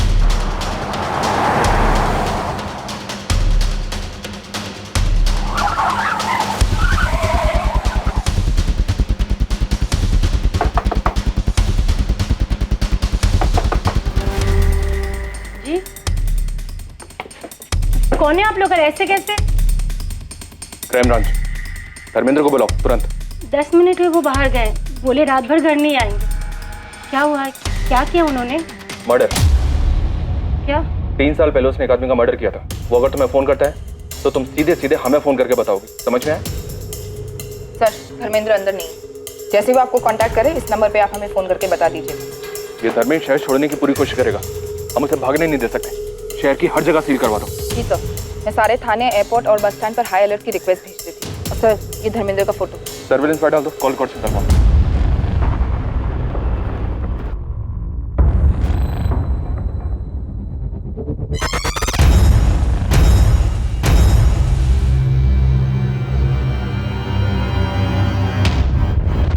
बेड़ा कर खलील भाई, लगता है पुलिस वाले अफजल का केस फिर से खोल रहे हैं। क्या? तुझे कैसे पता चला? अरे पुलिस मुझे अरेस्ट करने के लिए मेरे घर पर आई थी, बाल बाल बचकर भागा हूं मैं। लेकिन तेरे बारे में पुलिस को कैसे पता चला? मुझे नहीं मालूम है, लेकिन बेहतर इसी में है ना खलील भाई कि मुझे इस झमेले से बाहर निकालो।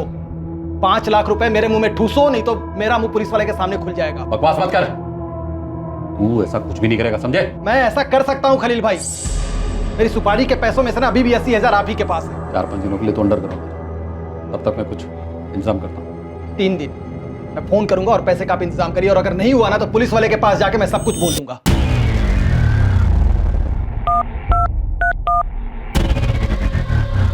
हेलो, खलील बोल रहा हूँ। हाँ, क्या हो रहा खलील? पुलिस अफजल का केस दोबारा खुलवा रही है। धर्मेंद्र को उठाने के लिए उसके घर गई थी, लेकिन वो बच के निकल गया। ये कब हुआ? और पुलिस वालों को धर्मेंद्र के बारे में कैसे पता चला? मुझे कुछ नहीं पता। धर्मेंद्र 3 दिन के लिए अंडरग्राउंड होने को तैयार हो गया, लेकिन बदले में वो 5 लाख रुपए मांग रहा है। अगर पैसे नहीं मिले तो पुलिस के सामने जाकर अपना मुंह खोल देगा। पुलिस मुझ तक भी पहुंच सकती है। खलील, पुलिस तुम तक पहुंचने तो पहुंचने दो, तुम्हें पता है ना कि क्या करना है। और धर्मेंद्र को कहो कि अंडरग्राउंड रहे, जब तक उसे कहा ना जाए बाहर ना निकले, समझे? सर कॉल रिकॉर्ड्स के हिसाब से इस धर्मेंद्र की फोन पर सबसे ज्यादा बात खलील इब्राहिम के साथ हुई है। ये खलील ट्रैवल एजेंसी का मालिक है। तुरंत सर।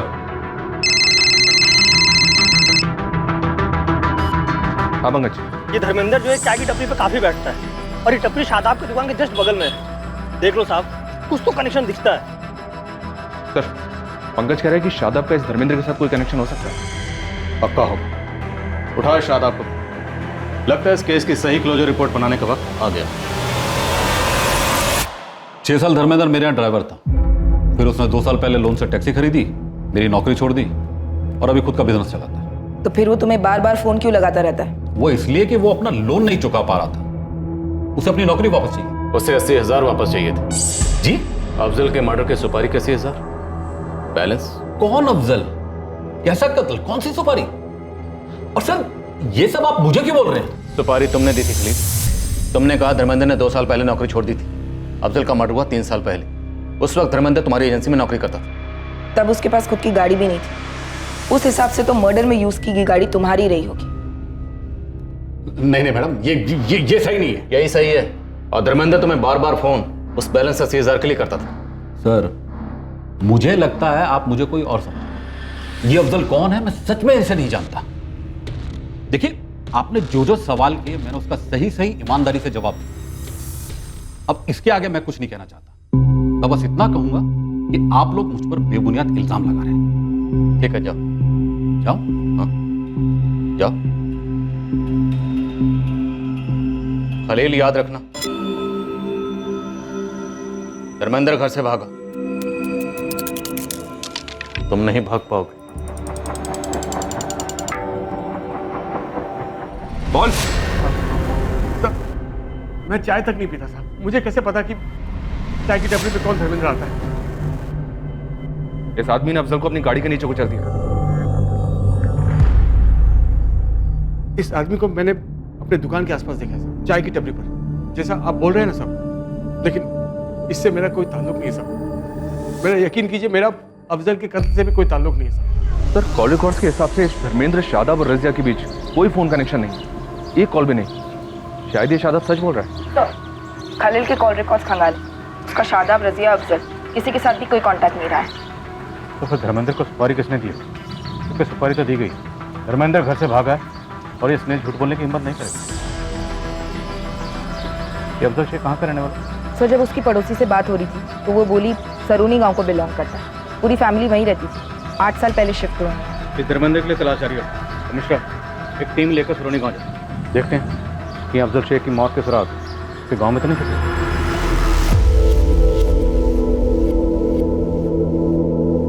शादाब, मुझसे रहा नहीं जा रहा। मुझे आपसे कुछ पूछना है। क्या पूछना? क्या आपने अफजल को मरवाया है? क्या तुम्हें वाकई में ऐसा लगता है कि अफजल का कत्ल मैंने करना है? मेरी आंखों में आंखें डालकर अपना सवाल पूछो रजी। मेरी तरफ देखो। क्या ये आंखें खूनी की लगती है? अफजल के खूनी की? मैंने किसी को सुपारी वाली नहीं दी रजी। तकदीर का लिखा जो होना था बस वो होता गया।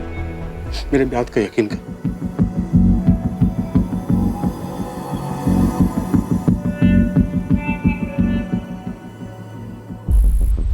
ये ज़मीन जिस पर मैं खेती कर रहा हूँ ये दरअसल अफजल भाई की ही है।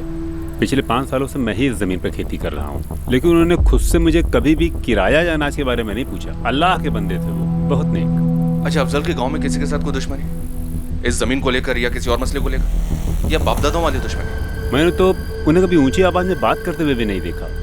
अच्छा, इस गांव में अफजल का कोई दोस्त है क्या, कोई खास? जी हाँ, माजिद। भाभी, आपको कभी भी किसी चीज को जरूरत हो तो मुझे फोन कीजिएगा। कहाँ मिलेगा इस वक्त? माजिद पार्टी के दफ्तर में होगा। केशव, क्या ये डिजाइन कितनी गलत है।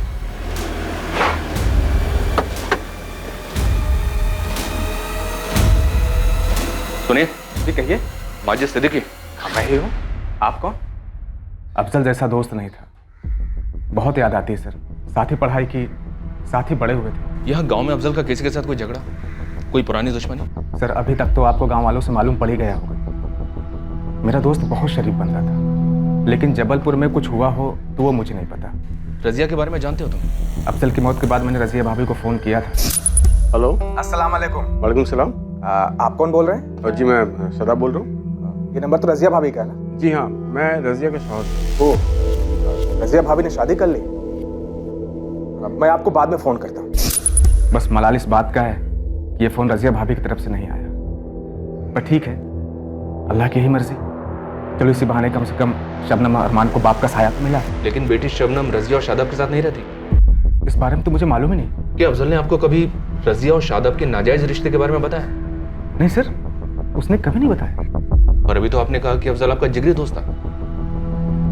हाँ, मुझे तो यही लग रहा था कि मेरा एक अच्छा दोस्त है, पर अब मुझे एहसास हो रहा है सर कि उसने कभी मुझे अपना नहीं माना, पर मेरे लिए वो आज भी दोस्त रहेगा।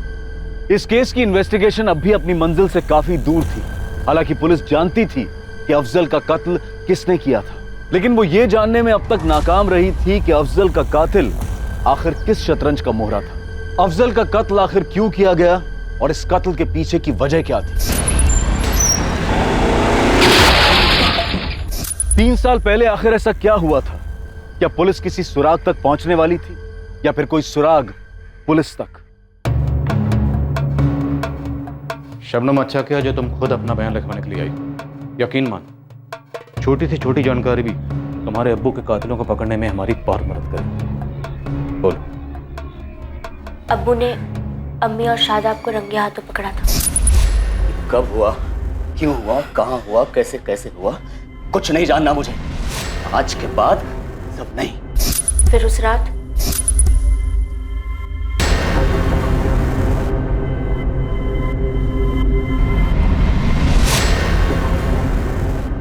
अब्बू को ऐसे रोते हुए मैंने कभी नहीं देखा था। वो इतना प्यार करते थे अम्मी से, और अम्मी ने क्या किया? पहले अफेयर, फिर अब्बू की मौत के बाद शादाब से शादी।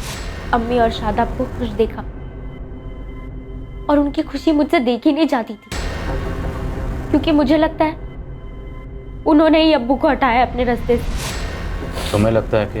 मैं यकीन के साथ तो नहीं कह सकती, ये मेरी सोच है, लेकिन अब्बू की मौत की सच्चाई मैं नहीं जानती।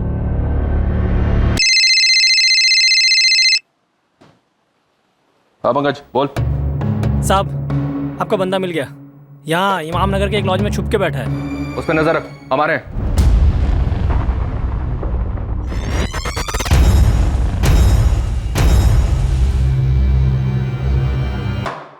पहले बोल, सुपारी किसने दी?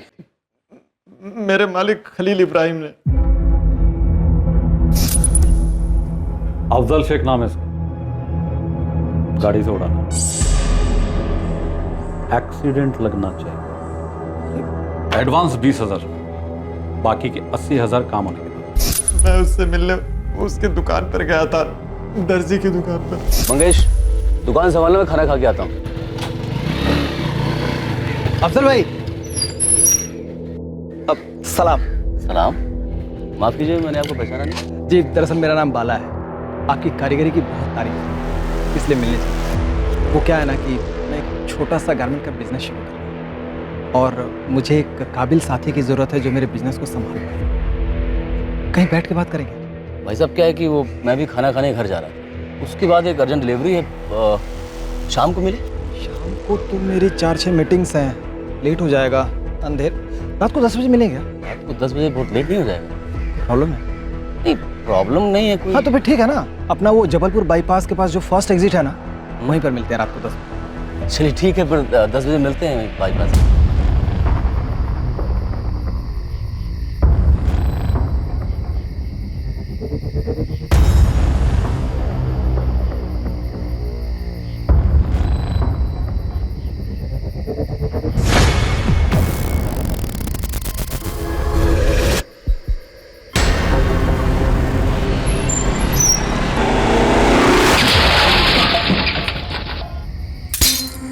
तेरा सेठ खलील अफजल को क्यों मरवाना चाहता था? उसकी अफजल से क्या दुश्मनी थी? मुझे उसने कभी कुछ नहीं बताया सर।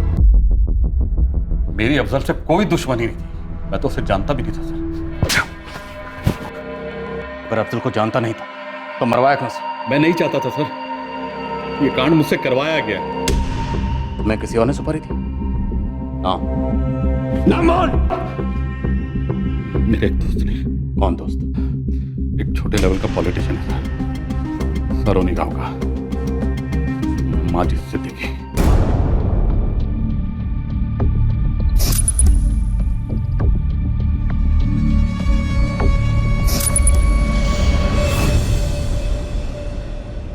अफजल मेरा सबसे अच्छा दोस्त था, शायद इकलौता। लंगोटिया यार थे सर, हम सब कुछ साथ में करते थे। हमने गांव में किराने की दुकान भी खोली, हमारा धंधा चल निकला। अफजल एक दिन बोला कि वो ज़िंदगी में कुछ बड़ा करना चाहता है, तो 2011 में वो जबलपुर के लिए चला गया पार्टनरशिप तोड़ के। बिजनेस टूटा, लेकिन हमारी दोस्ती फिर भी कायम थी सर। गांव वाले मिसालें दिया करते थे हमारी दोस्ती की। जबलपुर जाने के बाद भी हम लोग टच में तो थे, लेकिन पहले जैसे नहीं। वाकई अफजल मेरी हिम्मत है सर। अगर अफजल तुम्हारी हिम्मत था तो उसे मरवाया क्यों? रज़िया ने कहा था उसे मरवाने को? नहीं। इलेक्शन जोक लग रहा तुझे? तू राजवीर सिंह जी के खिलाफ पंचायत का चुनाव लड़ना चाहता है, पूरा गांव राजवीर जी को वोट करेगा। तेरे अम्मी अब्बू, मेरे अम्मी अब्बू, सभी। मतलब तुझे सिर्फ एक वोट मिलेगा, वो भी तेरा। मतलब तेरा भी वोट नहीं मिलेगा मुझे? यही दोस्ती है तेरी? अरे यार अब तू देख ड्रामा कर रहा है खाम का। अफजल, क्या जिंदगी में तू ही सिर्फ आगे बढ़ सकता है, मैं नहीं? देखना, इस पूरे इलाके में मेरे नाम का डंका बजेगा। कुछ करके दिखाऊंगा यार। हाँ भाई दिखा लेना यार। मैं पेड़ पर चढ़ने की कोशिश कर रहा हूँ, तू डाली पकड़े गया तो मैं गिरूंगा नहीं। देख माजिद यार, मुझे इन सब में मत घसीट। और तुम इलेक्शन हार गए। सर मुझे इलेक्शन हारने का कोई गम नहीं, लेकिन कुछ ऐसा हुआ जिससे मेरा फ्यूज उड़ गया। और माजिद काम में दामाद के पैसे भी जब्त करवा दिए। अरे मैंने कहा था कोई वोट करने वाला नहीं है, यहाँ तक कि मेरे घर वालों ने भी राजू जी को वोट दिया है। छोड़ ना यार, वो तो मैं अगली बार जीत जाऊँ।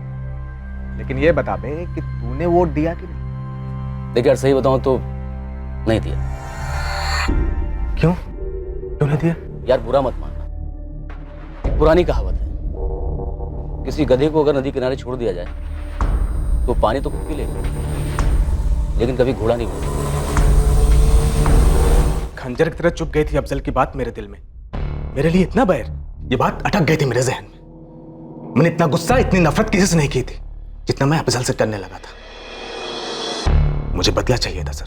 ये बदला तुमने 1 लाख में खरीदा खलील से, जिसे 20,000 में दिलवाया धर्मेंद्र से। माजिद, जो दोस्त मुंह पर सच बोल दे उसके दिल में बैर नहीं होता। बैर अफजल के दिल में नहीं था, बैर तुमने पाल रखा था अपने दिल में अफजल के नाम। माजिद सिद्दीकी को आईपीसी की धारा 302 के तहत गिरफ्तार कर लिया गया है। साथ ही खलील इब्राहिम और धर्मेंद्र कुमार को भी आईपीसी की धारा 302 के तहत गिरफ्तार किया गया है।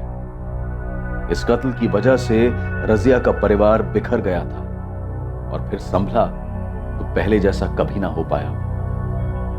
एक बेटी ने अपने अजीज अब्बू को खोया जिसकी वो दुनिया में सबसे ज्यादा इज्जत करती थी, और दूसरी तरफ पुलिस के खबरी पंकज को खास इज्जत बख्शी गई क्योंकि उसकी एक ब्लाइंड टिप के आधार पर पुलिस एक ऐसा केस क्रैक कर पाई जो 3 साल पहले अनसुलझा करार दे दिया गया था और उसकी क्लोजर रिपोर्ट फाइल कर दी गई थी।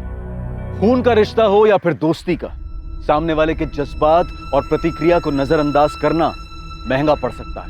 सालों से अंदर ही अंदर उबल रही रंजिश किसी एक हरकत या चंद शब्दों की वजह से उमड़ पड़ती है और उस नफरत के शिकार होने वाले को याद तक नहीं रहता है कि उसने किसी को ठेस पहुंचाई थी, जैसा कि इस केस में अफजल शेख के साथ हुआ। क्या अफजल के कत्ल की वजह सिर्फ एक राजनीतिक मतभेद था, या फिर बचपन से ही माजिद ने अपने दिल में अफजल को एक प्रतिद्वंदी ज्यादा और दोस्त कम समझा? शायद माजिद को भी अंदाजा नहीं था कि उसके मन में क्या उमड़ रहा है, लेकिन जुर्म करने की कोई भी वजह उचित नहीं होती। ऐसी किसी भी प्रतिक्रिया से सतर्क रहना चाहिए। अगर मन में ऐसे ख्याल आते हैं या घर करने लगते हैं तो समझदारी से आगे बढ़ने में ही हमारी और हमसे जुड़े लोगों की भलाई है। अब मैं अनूप सोनी आपसे विदा लेता हूं, फिर मुलाकात होगी एक और नए केस के साथ। और याद रखें, क्राइम और आपके बीच में सिर्फ इतना फर्क है कि आप कितने सतर्क हैं। सतर्क रहें, सुरक्षित रहें। जय हिंद। इस तरह के और भी एपिसोड देखने के लिए हमारे चैनल को सब्सक्राइब करें और बेल आइकन दबाना ना भूलें।